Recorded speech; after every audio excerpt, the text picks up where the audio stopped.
سيدنا مولانا محمد وعلى آل سيدنا مولانا محمد بلغ العلا بكماله كشف الدجى بجماله حسنت جميع خصاله صلوا عليه وآله الحمد لله বিজয়নগর জামে মসজিদের উদ্যোগে 13তম বাৎসরিক ঐতিহাসিক তাফসীরুল কোরআন মাহফিলের সম্মানিত সভাপতি, মঞ্চ উপবিষ্ট হযরত উলামায়ে কেরাম,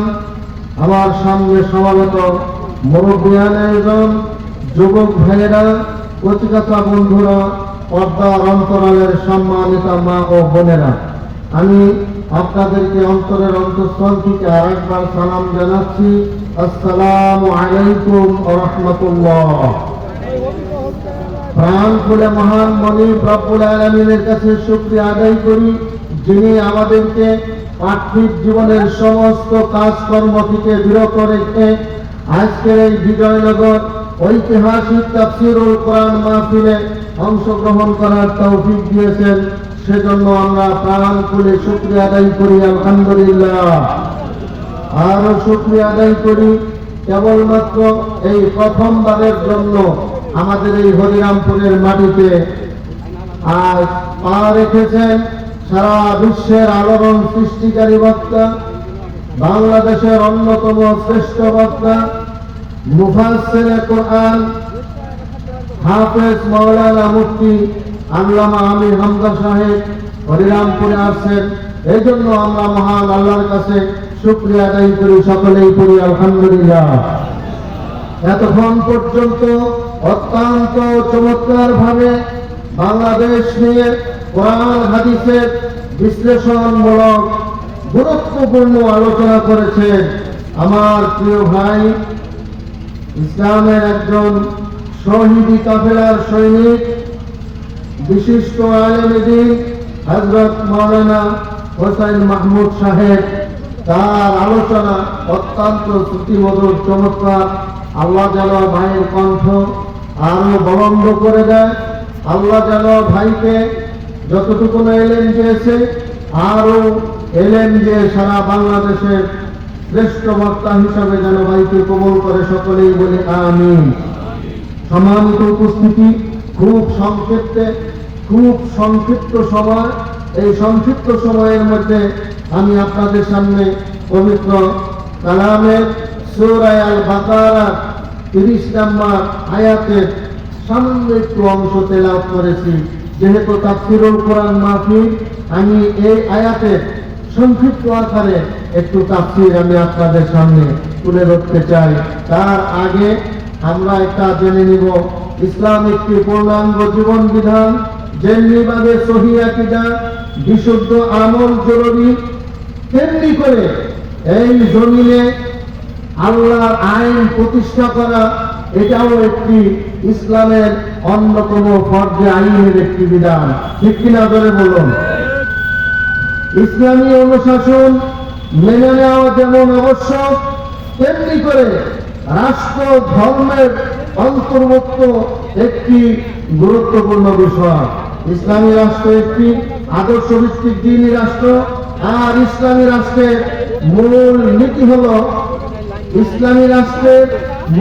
নীতি হলো এই বিশ্ব আল্লাহ, আর এই বিশ্বে আইন চলবে কার? আরো জোরে বলুন, আইন চলবে কার? আল্লাহ। এই জন্য আল্লাহ রাব্বুল আলামিন এই পৃথিবীতে যখন মানুষ পাঠান, আল্লাহ বলেন, ওয়াইদ ক্বালা রাব্বুকা লিল মালাইকাতি ইন্নী জাইলুন ফিল আরদি খলিফা, যে আমি দুনিয়ার মধ্যে আমি আল্লাহর প্রতিনিধি পাঠাবো। কি পাঠাবে? প্রতিনিধি। খলিফা শব্দের অর্থ কি? প্রতিনিধি। আমাদের আগে বুঝতে হবে যে খলিফা শব্দের অর্থটা কি। খলিফা হলো প্রতিনিধি। খলিফা এবং ইমাম দুটি একটি শব্দ আর একটি শব্দের সহায়ক শব্দ। এই জন্য আল্লাহ রাব্বুল আলামিন পবিত্র কালামে বলেন, وَإِذِ ابْتَلَى إِبْرَاهِيمَ رَبُّهُ بِكَلِمَاتٍ فَأَتَمَّهُنَّ قَالَ إِنِّي جَاعِلُكَ لِلنَّاسِ ইমামা। জোরে বলুন সুবহানাল্লাহ।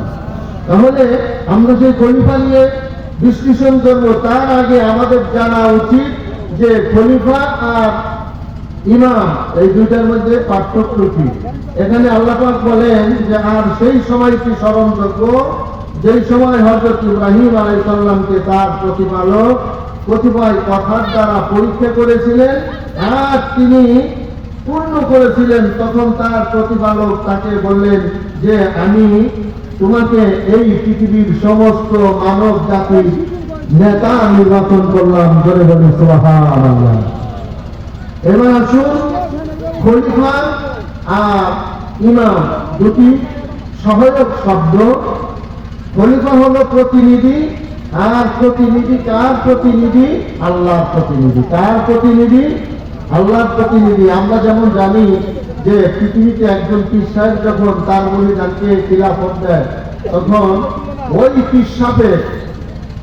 পীর সাহেবের যত আদেশ, যত গুণগান, যত বই পুস্তক, যত নিয়ম নীতি আছে তার ওই খিলাফত প্রাপ্ত যে মুরিদান থাকে তিনি সমাজের মধ্যে তার ভক্তের মধ্যে সেটা প্রতিষ্ঠিত করার চেষ্টা করে, ঠিক কিনা? তেমনি করে আল্লাহ রাব্বুল আলামিন এই পৃথিবীতে আমাদেরকে খলিফার দায়িত্ব দিয়ে পাঠিয়েছেন। আমাদের এক নাম্বার কাজ হলো আল্লাহর যত আইন কানুন বিধিবিধান আছে তার জমিনের মধ্যে এইগুলোকে প্রতিষ্ঠিত করা, ঠিক কিনা? এবার আসুন, আল্লাহ রাব্বুল আলামিন এই কথাটির ব্যাখ্যা করেছেন আবার অন্য একটি আয়াত দিয়ে। তার আগে আরেকটু ব্যাখ্যা করে নেই। আল্লাহ পাক যখন মানুষকে পৃথিবীতে পাঠাবেন ফেরেশতাদেরকে বললেন, ওয়াইদ ক্বালা রাব্বুকা লিল মালাইকাতি ইন্নী জাইলুন ফিল আরদি খলিফা, আমি মানুষ বানাবো। ফেরেশতারা কি করলেন? আল্লাহকে নিষেধ করলেন, ঠিক না? বললেন যে না, আল্লাহ আপনি আবার মানুষ পাঠাবে, এরা দুনিয়ার মধ্যে ঝগড়াঝাটি করবে, মারামারি কাটাকাটি করবে, আর আপনার ইবাদত করার জন্য, আপনার তসবিহ জপার জন্য, আপনার জিকির আজকার করার জন্য তো আল্লাহ যথেষ্ট। এরা বলল? ফেরেশতারা। কারা বলল? ফেরেশতারা। তাহলে এখানে বোঝা গেল যে আল্লাহ জিকির করার জন্য আপনাকে আল্লাহ পৃথিবীতে পাঠাই নাই, তসবিহ পাঠ করার জন্য পাঠাই নাই। কারণ আল্লাহর অসংখ্য ফেরেশতা আছে যারা আপনার জন্মের পর থেকে তাদের আর কোনো কাজ নাই, কিয়ামত পর্যন্ত তারা আল্লাহর তসবিহ পাঠ করবে, আল্লাহর জন্য তারা নামাজ পড়বে, আল্লাহর গুণগান গাইবে। কথা ঠিক কিনা? আল্লাহ বললেন ইন্নী আ'লামু মা লা তা'লামুন। ফেরেশতাদেরকে বললেন, ফেরেশতারা আমি যা জানি তোমরা তা জানো না। কথা ঠিক আছে না? এবার আসুন, আল্লাহ পাক আদমকে বানাইলেন, জান্নাতের মধ্যে দিলেন। এবার আদম জান্নাতের মধ্যে রইলেন। কিছুদিন পরে আদম বলতেছে, আল্লাহ আমার তো কাজ নাই। আল্লাহ জান্নাতের মধ্যে তাকে একটা ঘর দেখাই দিলেন, তুমি এই ঘর তাওয়াফ করবে আর আমি আল্লাহর কাছে হাজিরা দিবে। লাব্বাইক আল্লাহুম্মা লাব্বাইক, লাব্বাইক লা শারীকা লাকা, লাব্বাইক ইন্নাল হামদা ওয়ান নি'মাতা লাকা ওয়াল মুলক লা শারীকা লাক লাব্বাইক। আল্লাহ আমি উপস্থিত আছি, ইন্নাল হামদা ওয়ান নি'মাতা, আমি আপনার প্রশংসা করছি, আপনার নিয়ামতের শুকরিয়া আদায় করছি। লাকা ওয়াল মুলক, এই মুলকের মালিক হলো আপনি। কথা ঠিক কিনা? আদম আলাইহিস সালাম একদিকে প্রথম নবী, দুই নম্বরে এই পৃথিবীর আদি পিতা, তিন নম্বরে আল্লাহর প্রথম খলিফা। জোরে বলুন সুবহানাল্লাহ। আমাদের প্রিয় নবী মুহাম্মদ সাল্লাল্লাহু আলাইহি সাল্লামের ইন্তেকালের পরে খলিফা হলেন হযরতে আবু বকর সিদ্দিক রাদিয়াল্লাহু তাআলা আনহু, ঠিক কিনা? হযরত আবু বকরকে বলা হয়তো খলিফাতুর রাসূল। কি বলা হয়তো? খলিফাতুর রাসূল। আবু বকরের ইন্তেকালের পরে হযরত ওমর যখন খিলাফতের দায়িত্ব নিলেন, দুই চারজন সাহাবী তাকে বলছিলেন যে আপনিও খিলাফতের রাসূল। তখন ওমর বললেন না, হযরত আবু বকর রাসূলের খলিফা তাকে বলা যায়, কিন্তু আমি ওমরকে খিলাফতের রাসূল বলা যায় না, বরঞ্চ আমাকে তোমরা বলবে আমিরুল মুমিনিন, মুমিনদের খলিফা। বলে বলুন সুবহানাল্লাহ। এবার হযরত আদম আলাইহিস সালাম তিনি জান্নাতের মধ্যে রইলেন, আল্লাহর কাছে দোয়া করলেন, আল্লাহ আমার তো একা ভালো লাগে না। আল্লাহ তাকে একজন সঙ্গী বানাই দিলেন, ঠিক না? তার বাম পাজরের হাত দিয়ে দিলে হাওয়াতে বানাইলেন। এবার আল্লাহ বলেন হাযিহি শাজারাতা ফাতাকুনা মিনাজ জালিমিন, জান্নাতের মধ্যে তুমি ভ্রমণ করবা আর তোমাদের পছন্দ মতো যত ফল আছে তোমরা ভক্ষণ করবা। আল্লাহ তাদের পছন্দের উপরে ছেড়ে দিলেন। তার মানে পুরুষের জন্য একরকম ফল, আবার মহিলারা আরেক ধরনের ফল পছন্দ করে। কথা ঠিক না বেশি? পুরুষরা একটু মিষ্টি জাতীয় ফল পছন্দ করে আর মহিলারা একটু টক জাতীয় ফল পছন্দ করে। কথা ঠিক কিনা? এরপরে তারা জান্নাতের যে আল্লাহ নিষিদ্ধ গাছের কাছে গেলেন, আল্লাহ তাদেরকে জান্নাত থেকে বের করে দিলেন। বের হওয়ার সময় হযরত আদম আল্লাহর কাছে দোয়া করলেন, রব্বানা যালামনা আনফুসানা ওয়া ইল্লাম তাগফির লানা ওয়া তারহামনা লানাকুনান্না মিনাল খাসিরিন। দেখেন, আদমকে বানানোর পরে শয়তানকে আল্লাহ বলেছিলেন, ইবলিসকে, মকরুমকে, তুমি আদমকে সিজদা করো। তিনি সিজদা করেন নাই। কথা ঠিক না? আবার আদম হাওয়াকে আল্লাহ বললেন হাযিহি শাজারাতা ফাতাকুনা মিনাজ জালিমিন, তোমরা ওই গাছের কাছে যাও না, যদি যাও তাহলে তোমরা জালিম হয়ে যাবে। আদম হাওয়া সেই গাছের কাছে গেছে কি যায় নাই? গেছে। তাইলে দুইজন কিন্তু একই অপরাধে অপরাধী। মকরুমও আল্লাহর হুকুম অমান্য করছে, আদম হাওয়াও আল্লাহর হুকুম অমান্য করছে। কথা ঠিক কিনা? কিন্তু আদম হাওয়া আল্লাহর হুকুম অমান্য করার পরে তারা তাদের গুনাহের জন্য, পাপের জন্য আল্লাহর কাছে তারা ক্ষমা চাইছে। রব্বানা যালামনা আনফুসানা ওয়া ইল্লাম তাগফির লানা ওয়া তারহামনা লানাকুনান্না মিনাল খাসিরিন। আয় আল্লাহ, রব্বানা যালামনা, ইয়া রাব্বাল আলামিন, আয় আল্লাহ আমি আমার নফসের উপর জুলুম করেছি। ওয়া ইল্লাম তাগফির লানা, তুমি আমাকে ক্ষমা করে দাও। ওয়া তারহামনা, আমার উপরে রহম করো। জোরে বলুন সুবহানাল্লাহ। আল্লাহ রাব্বুল আলামিন এই যে আদম যখন অনুতপ্ত হলেন, আল্লাহ রাব্বুল আলামিন তাকে ক্ষমা করে দিলেন। এই জন্য বিশ্ব নবী বলেছে, মানুষের দুটি গুণ আল্লাহ সবচাইতে বেশি পছন্দ করেন। এক নম্বর গুণ হলো, মানুষ যখন কোনো পাপের কাজ করবে, পাপের কাজ করার পরে আল্লাহর কাছে কি করবে? আল্লাহর কাছে ক্ষমা চাবে।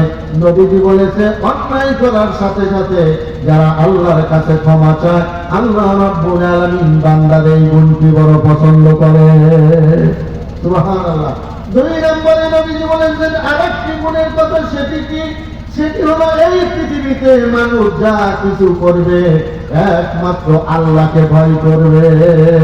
কাকে ভয় করবে? একমাত্র আল্লাহকে ভয় করবে। এই জন্য বন্ধুগণ, আসুন, আমি তেলাওয়াত করেছিলাম, ওয়াইদ ক্বালা রাব্বুকা লিল মালাইকাতি ইন্নী জাইলুন ফিল আরদি খলিফা। আল্লাহ এখানে বললেন আমি খলিফা, প্রতিনিধি দুনিয়ার মধ্যে পাঠাবে। অন্য আয়াতে বললেন হুয়াল্লাযী জাআলাকুম খলাইফাল আরদ, আমি তোমাদেরকে জমিনের মধ্যে খলিফা হিসাবে মনোনীত করলাম। জোরে বলুন সুবহানাল্লাহ। সুম্মা জাআলনাকুম খলাইফা ফিল আরদি মিন বাদিহিম লিনানজুরা কাইফা তা'মালুন, আমি জমিনে তাদের পরে তোমাদেরকে খলিফা হিসাবে মনোনীত করেছি, যাতে আমি তোমাদেরকে পরীক্ষা করে নিতে পারি। তার মানে আল্লাহ যে আমাদেরকে পরীক্ষা করবে, ঈমানের পরীক্ষা করবেন, এটা কি দিয়ে করবেন? এই যে খিলাফতের দায়িত্ব দিয়ে। যেমন বিগত দিনের কথা আমার প্রিয় ভাই অত্যন্ত চমৎকার ভাবে উনি বলেছে, আমাদের এই ক্ষমতা দিয়ে পরীক্ষা করে।